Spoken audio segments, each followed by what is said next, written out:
No man, a big thing a go on. No, this is a big song. No. People. Que pasa, say what they do. Now this first part of the video is about an incident that happened in Jamaica yesterday, and I am speaking about at the intersection of Molynes Road and Seaward Avenue. Now people, like me say, it was like the scene out of a movie. We can call it Dumb and Dumber Jamaican style. Now this all happened when two techers tried to jack up a cash pot / bar yesterday at that intersection. So people, take a listen, take a look at the beautiful bean footage, and then I'll give my piece. Persons that are in the cash pot place, this is Senior Superintendent Robinson here 4. You notice I said Senior Superintendent, the rank. So I'm asking you to just consider that by this time we have a lot of policemen outside here. But remember that the Jamaica Constabulary is a professional organization. It is said that you committed yourself, but I'm going to ask you to step outside. I will guarantee that you will be able to speak to an attorney to properly defend yourself when it comes to the courts. As long as I'm here, you have nothing to fear. The JSF is a professional body. I'm going to ask you to put your hands on top of your head and step out slowly. Put your hands on top of your head and step out slowly. The longer you wait, the more police persons are going to arrive, and it will be very difficult. So I'm going to ask you to take my word. I'm going to ask you to step outside so that we can resolve this matter quickly. Once again, I've identified myself to you, Senior Superintendent Robinson. I'm going to ask you to step outside so that you can be taken to the station and questioned about the allegations that will be made against you. Some people, like me say, the Popo rolled up in armored truck in a RIOT gear. Some people, you see, them kind of serious. And it is said that the situation was brought to a very peaceful ending, with the alleged taker, thief, 2-foot post hyena, them coming out of the establishment with their hands in the air. So now people, I am going to give you details of exactly what took place, what transpired. So this incident was said to have took place at about 8 o'clock or 8:03 to be exact. So we are talking about in the wee hours of the night. People, it took about 1 hour. So apparently these two men are these two-foot hyena, 2-foot thief, 2-foot post, went into this establishment trying to get some money that they did not put down. However, it seems like an alarm was raised. It seems like them pressed the alarm or the buzzer and it went off at the Popo station or one of them security companies and Rete and Lele, and the Popo was quickly on the scene. So now people, what we notice, what we witness is what we've always wanted to see from the Popo all the time: professionalism. And that is what the Superintendent of Area 4, we're talking about, Mr. Robinson, displayed. He dealt with the situation very professional. He dealt with it like a G. He dealt with it and got a resolution, the best case scenario. So people, we have to applaud him. And people, you know that my channel always beat the Popo because of the bad examples that they've been setting over the past few years, over the past few decades, and Rete and Lele. But like I say, we have to give credit where credit is due, and the superintendent dealt with it masterfully. Now people, I wonder if you listen what the Popo said, what the superintendent said. He gave the would-be stick-up kids the option to come out with them hands in the ear. He gave them the option to defend themselves in court with a lawyer. Now we are speaking about an act that needs to be praised. And like we saw, this drama was played out for about an hour. So you know, so the two stick-up kid them in the establishment, them couldn't get bummy and start fire some can and Rete and Lele. It could have ended badly. But we saw that the superintendent went on the megaphone or on the microphone and he made an announcement. He told them, don't worry, as long as he is there, he is going to guarantee their safety. He is going to make sure that they come out of there with their lives.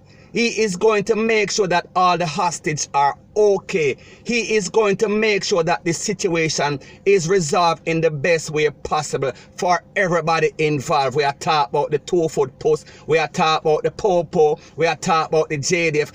And we're also speaking about the people that were in the establishment as customers that were bumming and in fear of their lives.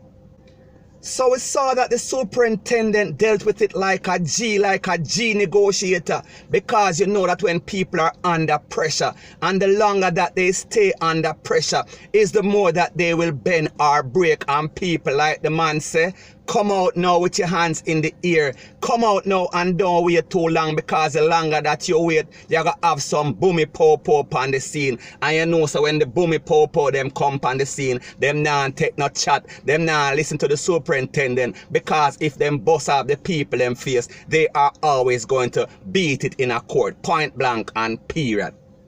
And like I said, this drama was like something out of a movie, because we also had the JDF. We are speaking about the Jamaica Defense Force helicopters hovering around the scene. So people, you know, so people were excited. You know, so when Jamaican people see them sort of thing, they are going to be making up all sorts of noise. They are going to get excited, because that is what they like. They like drama, they like controversy, they like mix up, and they like blender. So people, like me say, they got 1 hour worth of mix up and blender, point blank and period. So this superintendent also gave the stick-up kids an option. He told them to take his number and call him, so he can call their families, so he can negotiate with their families.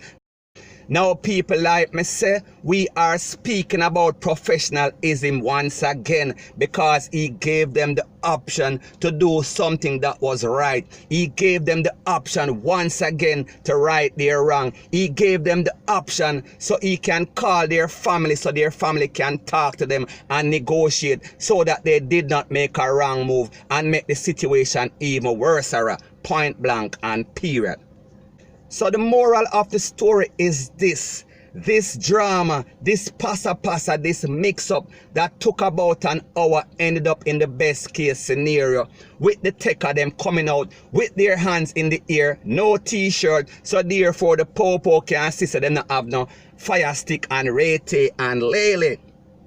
And remember, the superintendent gave his word, so he was going to keep his word. So when the 2-foot posts them did come out of the building, he shouted on the megaphone on the loudspeaker, don't fire no can, don't fire no can, Rete and Lele. And of course, you know that set the people, the bystander them in a frenzy, and they were also screaming, don't slap them with, don't slap them with. So people, we see that a bad situation that could have escalated. It turned out very good. It turned out in the best case scenario, point blank and period. So anyways, people, that is my views on the whole situation as it pertains to that. And like me say, it is just my views and opinion. It is not the gospel. Your views and opinion can be respectfully different from mine. But let me know what you think in the comment section.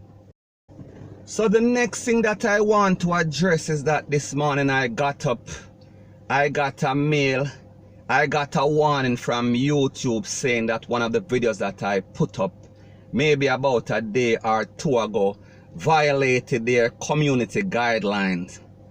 Now this video was a video that I put up about a man who threw something on a lady and basically want to set some matches on her and Rete and Lele. Now people, if you realize whenever I put up my videos, I always make sure that I edit it, because I know that I get a lot of fight from some of these competitive channels, these bad mind channels, these insecure channels that are always filing all sorts of reports on my channel unjustifiably. So now when I got this warning from YouTube, I said to myself, but I know that I put up the video, but I made sure that I edited out the parts that would be offensive or would have violated YouTube's terms and conditions. But people, we have to also understand that Google, YouTube, it is a big company. They have thousands, millions, billions of people or videos or seconds or minutes of videos that are uploaded on them platform. So therefore, they would not have the chance or the time. It is not even possible for them to just be going over my video and realize or thought that I violated the community guideline. So my point in saying this is that it is obvious that this warning came from one of my competitors. And when I say one of my competitors, I do not see them as competitors because whatever I do is way, way different. I am not one of those copycat or mimic channels that basically go over YouTube and see what everybody else is doing and regurgitate it, spit it back out, remix it. I do my thing completely different from everybody else on YouTube, whether we are talking about Jamaica or any other place on YouTube or any other country, any other region.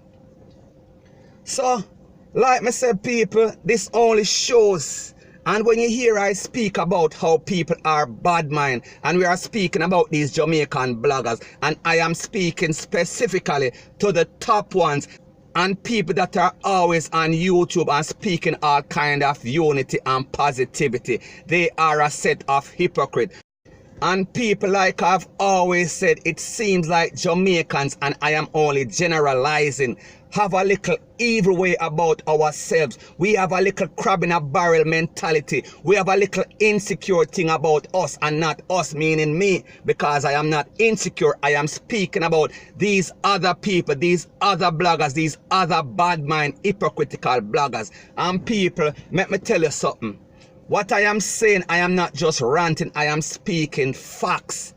They want to get me out because they realize that people are gravitating to my channel.